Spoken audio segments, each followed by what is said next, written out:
Hi everyone, I'm Marcus from Pilates, a certified STOTT Pilates instructor. Do help us like, share and subscribe for more videos like this. Comment below if you have any questions and we'll get back to you as soon as possible. Today's topic is rotator cuff injury recovery exercises. Rotator cuff injury is usually a strain or tear of the rotator cuff. The rotator cuff is a group of muscles and their tendons that hold the shoulder joint in place by attaching the shoulder blade to the humerus and covering the head of the humerus. The four muscles that make up the rotator cuffs are supraspinatus, infraspinatus, subscapularis, and teres minor. They stabilize the shoulder joint and help move the shoulder. Symptoms of this injury are pain and tenderness on the shoulder, pain on elevating the arm, weakness of the shoulder, and also pain when sleeping or leaning on the affected side. This injury is caused by trauma such as falling or lifting something too heavy, degenerated tendons which is caused by repetitive movement, especially overhead arm movements, reduction of blood supply to the shoulder as we age, bony spurs, or poor posture. Pilates is a great mode of treatment as it focuses on rotator cuff and scapular stabilizer, strengthening and normalizing the scapular-humeral rhythm of the shoulder, increasing your awareness of how you use your neck muscles in relation to the shoulders and back, correct unwanted movement patterns, muscle work and extra tension, all while training your body to balance out its imbalances. Worry not, as Manjari will guide you through the Pilates exercise to help you with your rotator cuff injury. Thank you, Marcus. Hi guys, I'm Manjari from Pilates and Physiotherapy Studio, Malaysia. I'm a physiotherapist, certified STOTT Pilates instructor, as well as a Rehab Pilates instructor. Today we're going to do exercises related to rotator cuff injury. Let's do this together. We are going to do two stretches for our shoulders. The first one is cross arm stretch. In this stretch, we will be stretching the posterior capsule of your shoulder joint. When this structure is being stretched, you will be feeling the relieving sensation over your rotator cuff region. Starting position, standing, pelvis and spine in neutral, scapula stabilized. Cross over your right arm towards your left shoulder. Place your left palm on your right elbow. As you inhale, you're going to bring your right arm closer towards your body. As you exhale, you're going to return to your starting position. As you keep doing the stretches, make sure that you're not flaring your rib cage out or arching your back. Keep the engagement over your abdominal region. When you're doing the stretch, make sure you're not bending to the side. Keep the engagement and maintain the gaze forward throughout the exercise. You can perform this exercise for 10 repetitions, 3 sets per day, and you can hold on to the position for 10 seconds for you to feel the stretch more. The second stretch is pectoral stretch against the wall. By stretching the pectoral muscle, it will help you to open up your chest as well as it will return your shoulder to its neutral alignment. Starting position, step inside leg forward into a small lunge. Keep your pelvis and spine in neutral alignment. Stabilize your shoulder blades as you reach your arm to the back.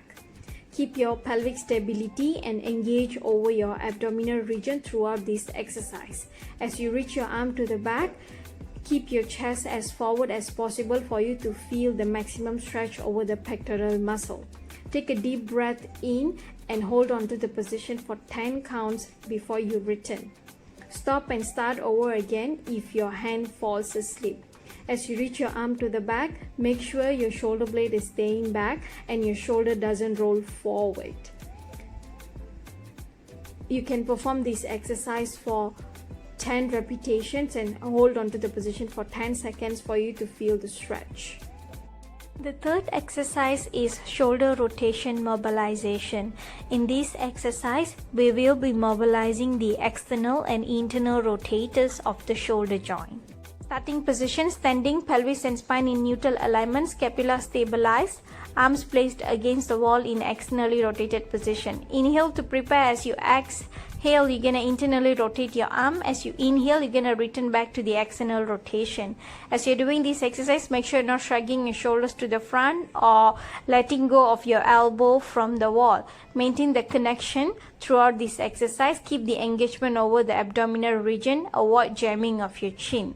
You can perform this exercise for 10 repetitions, 3 sets per day for you to feel the activation.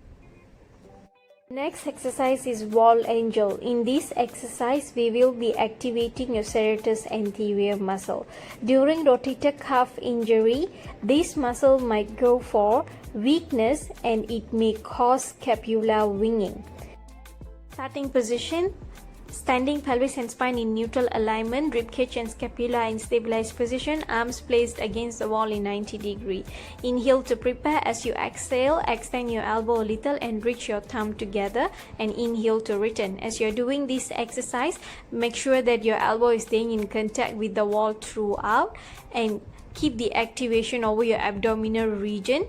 As you're doing this exercise, make sure you're not jamming your chin and flaring your ribcage out. Go as far as you can as you reach your arm up, and feel for the activation over the serratus anterior muscle. Perform this exercise for 10 repetitions, 3 sets per day. The fifth exercise is arm work in side lying internal rotation. In this exercise, we will be working on the internal rotators of your shoulders by strengthening the muscle using a can. Starting position: side lying, pelvis spine in neutral, head, shoulder and hip are in straight line from the top view, lower arm slightly forward than the top arm. Inhale to prepare. As you exhale, internally rotate your arm and bring it closer towards your tummy. As you're doing this, make sure that you are not shifting your body weight to the back. Keep your engagement over the abdominal region. Maintain your gaze to the front. You can perform this exercise for 10 repetitions. You can hold on to the position for 10 seconds, and you can do this exercise for 3 sets per day for you to feel the activation over the internal rotators. Arm work in side lying external rotation. In this exercise, we will be strengthening the external rotators of your shoulder joint by using the can as a weight. Starting position: side lying, pelvis and spine in neutral alignment. Your head, shoulder and hip is in a straight line. Your lower arm is stabilized while you are placing your top forearm against your belly button. You're gonna inhale to prepare here. As you exhale, externally rotate your arm, and as you inhale to return back. As you are performing this exercise, make sure that you're not shifting your body weight to the back, and keep the engagement over the abdominal region and your pelvis all the time.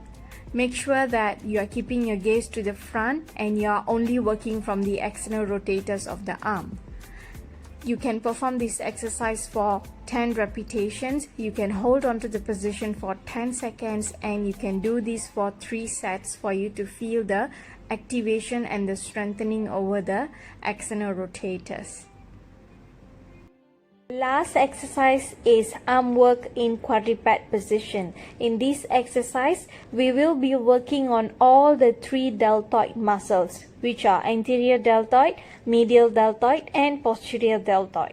Shoulder joint with rotator cuff injury require considerable compensatory deltoid function to prevent the motion loss of the shoulder joint.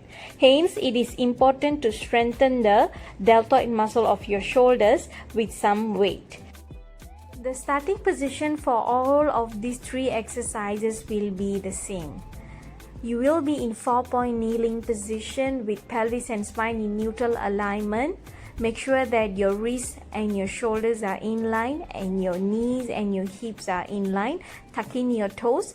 Maintain your gaze to the front. Keep the engagement over the abdominal region. Keep the sensation of pushing away from the mat. First exercise will be focusing on anterior deltoid. You're going to hold on to the can and reach your arm to the front. Inhale to reach your arm up. As you exhale, you're going to pulse 5 times, and as you inhale, you're going to return back. Keep going. Make sure that when you're doing this exercise, you're not dropping your body weight to one side or jamming your chin. Keep your chest away from the mat throughout this exercise, and think about the lengthening sensation over your arm throughout this exercise. Feel for the burning sensation over the anterior deltoid. The second exercise will be focusing on your medial deltoid.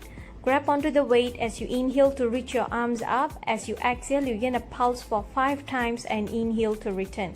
As you're doing this exercise, make sure that you're not compensating the movement by rotating your spine. Keep the engagement over the abdominal region. Maintain the lengthening sensation throughout this exercise.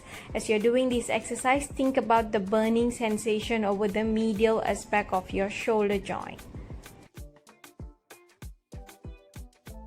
The third exercise will be focusing on the posterior deltoid. Grab onto the weight and reach your arm to the back. As you inhale to reach your arm up, as you exhale, you're gonna pulse upwards and inhale to return. As you're doing this exercise, make sure that you're maintaining the engagement over the abdominal region. You're not compensating from your wrist movement or by moving your spine. Keep the engagement over the abdominal region and maintain the lengthening sensation from your head to your tail. Do not drop your chest down. Maintain the weight on your knees and your arm. All of these 3 exercises should be done for 10 repetitions, 3 sets per day. And if you want to challenge yourself more, you can hold on to the position for 10 seconds. Thank you. That's all from us. Hope you had a better understanding about rotator cuff injury and the exercises that can be performed.